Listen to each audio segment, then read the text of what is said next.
Sponsored by CuriosityStream. Okay, picture this.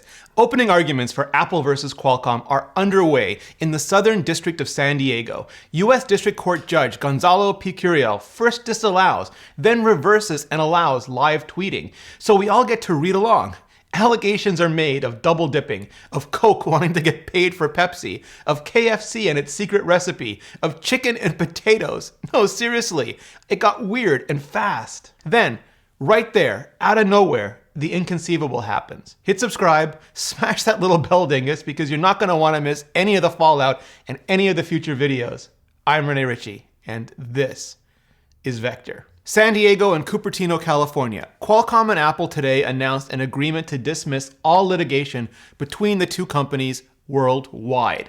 The settlement includes a payment from Apple to Qualcomm. The companies also have reached a 6-year license agreement, effective as of April 1, 2019, including a 2-year option to extend and a multi-year chipset supply agreement.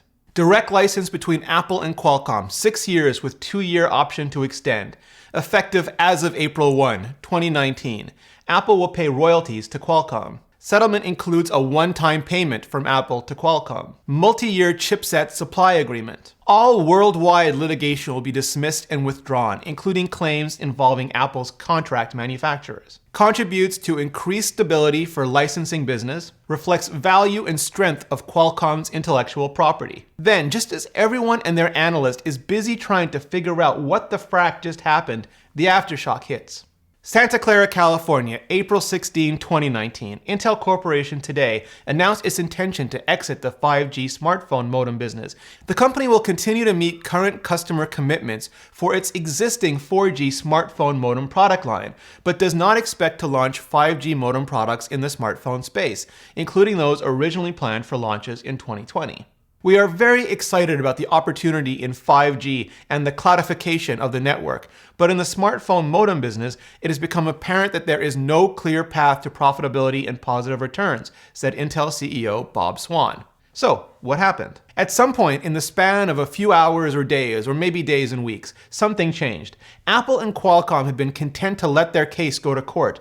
Opening arguments had started, and Apple and Intel had been content to keep working on modems for future iPhones, including next-generation 5G modems for next-generation iPhones a year or two from now. Then, in a judicial blink of an eye, the case is settled, all other litigation is dropped, and Intel is out of the phone modem business. Immediately, theories stated as facts began popping up on Twitter. Apple realized Intel wasn't getting anywhere with 5G, so settled, killing Intel's phone business. No, Qualcomm didn't want to risk arming the antitrust case against it, so agreed to more favorable terms with Apple. No, wait, Intel decided phone modems were no longer a business they wanted any part of anymore, forcing Apple to settle. It was like watching Rashomon in real time. The truth is, in those moments, there were likely only a handful of people in each of those companies who really had any idea of the full dimensions of what had happened and why, and absolutely none of them were on Twitter.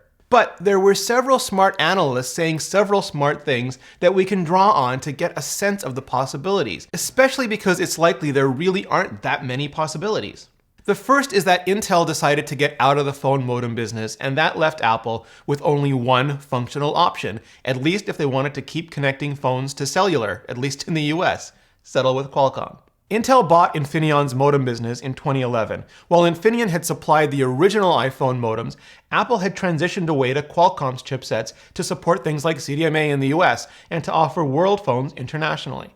When Apple's relationship with Qualcomm soured and they wanted to start dual sourcing the non-CDMA modems first and all modems eventually, about the only place they could go was back to Infineon, now Intel. But Intel's modems weren't as mature as Qualcomm's, which led to a performance gap, and Qualcomm had somehow managed to position themselves as both essential to wireless standards, but without wanting to or having to respect the usual free, reasonable, and non-discriminatory licensing that goes along with being part of a standard. And that made it exponentially harder for Intel to keep up on LTE, much less catch up on 5G. With Apple being their only effective client, albeit an enormous client, but one that demanded both low prices and high priority, Intel's new management may simply have decided none of it was worth the effort anymore. The second possibility is that Apple decided to drop Intel as their modem supplier, and that left Intel with absolutely no reason to stay in the phone modem business. LTE was hard for Intel. They never reached Qualcomm's level of compatibility or performance, and the levels they did reach reportedly required significant investments in time and resources from Apple, and existed under constant threat of IP action from Qualcomm. 5G was reportedly even harder, with rumors flying that Intel wouldn't have any modems ready, never mind for this year, but maybe not for the next either. Apple has never been an early adopter of radio technologies. The first iPhone didn't have 3G, and Apple didn't go to LTE until the iPhone 5, more than a year and a half after the first LTE phone, the HTC Thunderbolt, hit Verizon. Samsung has just begun the rollout of the Galaxy S10 with 5G in the US, which means even if Apple does their usual thing and wait for wider network deployment and more efficient modem generations, the same timeline would still land on iPhone 12 in 2020. Now, some would argue that given the maturity of the smartphone market and the flattening, if not declining, of growth, it's risky to wait even that long. Others that 5G is significantly less than a reality right now, and that even as deployment continues, no one has come up with any compelling use cases for it yet. So all of that is pretty much just a wash. Apple is all about the roadmap though, and if there was no clear path forward for Intel's 5G modems, never mind at first, but going forward, then there was no clear target for iPhones, which are always being developed a few years out and have to come together as a tightly integrated whole at launch. So, come to Jesus, reality check, whatever.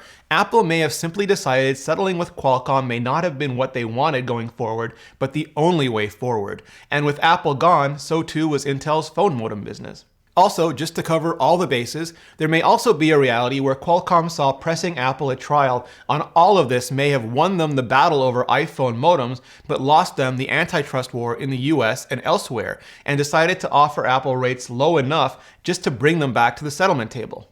Given how Qualcomm, at least in my opinion, has been putting short-term gains over long-term viability for years now, and how hard it is for companies to come to those kinds of realizations, I consider this the least likely of the possibilities, especially because of the language used in Qualcomm's PR, and effectively removing Intel from the competition space doesn't make Qualcomm look any less anti-competitive. So, who won? We're human. We want winners and losers. We want victors and vanquished. People celebrating with cheers and high fives while looking down at the distraught desolation of those they've beaten. In any case though, it seems like everybody gains something and loses something, though the degrees and timelines vary greatly. Up front, this looks like a big win for Qualcomm. Apple has ditched Intel and gone all in on Qualcomm for at least the next 6 to 8 years. What's more, all the money Apple and their manufacturing partners were withholding will once again, like the spice, start to flow.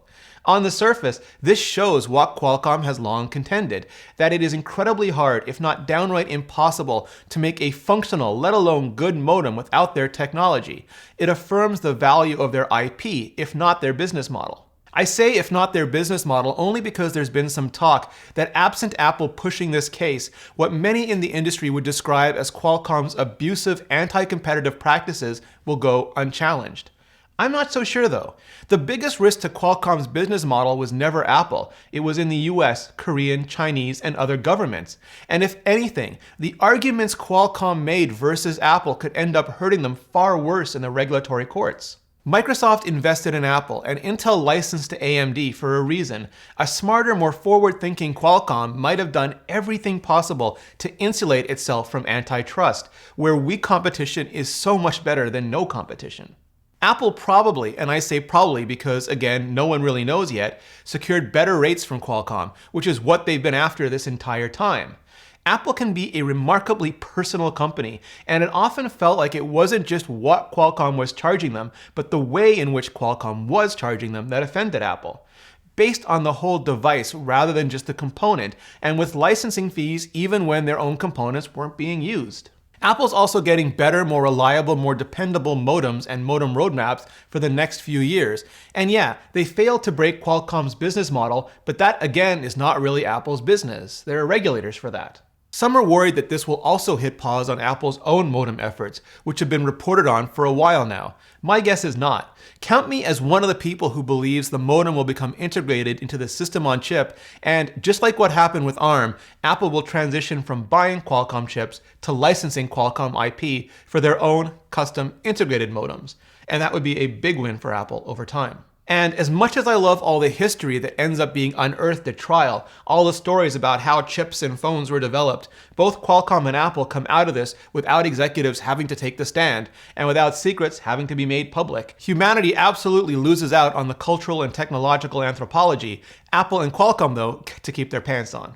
At least until the inevitable documentary gets made, and yeah, becomes available on CuriosityStream. It's the world's first streaming service to address our collective, lifelong quest to learn, explore, and understand. With over 2,400 titles available worldwide on pretty much every device, and including original content featuring Stephen Hawking, Sigourney Weaver, Michio Kaku, David Attenborough, Sylvia Earle, Jane Goodall, and more. Right now, I'm all about the first pictures of a black hole. For the first time, scientists have captured a photograph of a black hole from the blurb. The image verifies one of the most important theories in physics and will help unlock the greatest mysteries of the cosmos. And CuriosityStream, of course, has it covered. Just go to curiositystream.com/vector and enter the promo code VECTOR to kickstart your membership completely free for the first 30 days. Thanks, CuriosityStream, and thanks to all of you for supporting the show. So, Intel, at the end of the day, I'm tempted to say that they're still struggling so much with their core business, getting CPUs out in anything approaching a timely fashion, that while they lose some Apple modem bucks up front, they also lose the drain and distraction that comes with them. Intel's destiny, as always, seems entirely Intel's to win or lose. For customers like us, long term we'll have to see how the lack of competition to Qualcomm, at least outside Asia, plays out, and what, if anything, we eventually have to gain from Apple's in-house modem team. Short term though, it's a big win. Modems aren't as in your face as cameras, but if you can't connect, you know it, and you hate it. For the next long while, iPhones will once again have the absolute best modems in the business. And if anything compelling comes to 5G, it'll come to the iPhone along with it. At least that's what I think. Now I'd love to know what you think. Was this a good deal for Qualcomm? Bad for the industry? Great for iPhone customers? Terrible for Intel? And how will it all affect Apple going forward? Hit like, hit subscribe, it really helps out the channel, and then hit up the comments and let me know. And thank you so much for watching.